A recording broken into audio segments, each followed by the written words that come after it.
So Wednesday, the 17th of September, today, the Fed will cut rates. Now, I know the market is expecting 25 basis points. However, I'm looking at 50 basis points.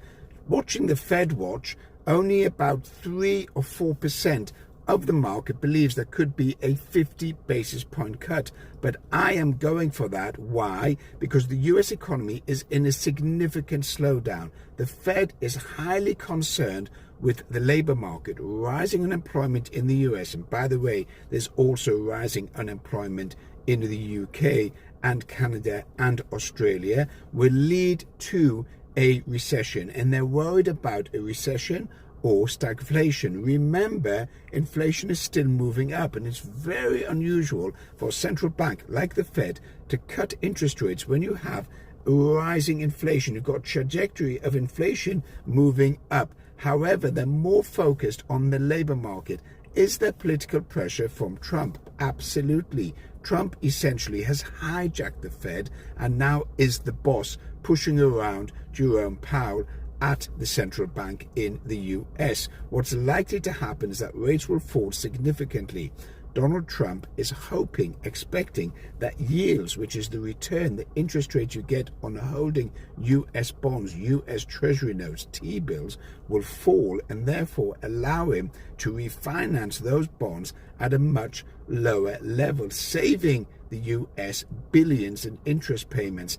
It's a gamble. Will it work? Not too sure. But if yields were to come down significantly, which I don't think they are, because the bond traders know the markets better than the stock market traders, are keeping yields at a high level. But if yields were to come down, then the whole 37 trillion US dollars would be refinanced, and that would give the US a extra benefit in terms of saving costs on interest payments. However, looking at Bitcoin in the crypto market from the Genius Act in July, and looking also at the gold metals market, you will see that the US is buying significant amounts of gold and pushing crypto and investing in crypto.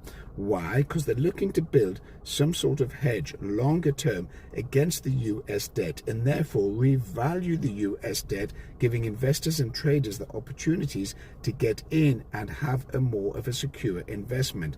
Without backing by gold or without backing by crypto, then US debt will just fall into the swamp or the pit and have no value whatsoever, which is essentially where we're at the moment. With a lowering dollar or devaluation of the dollar and rising US debt, you will see gold continue to rise significantly, and silver is the one to watch.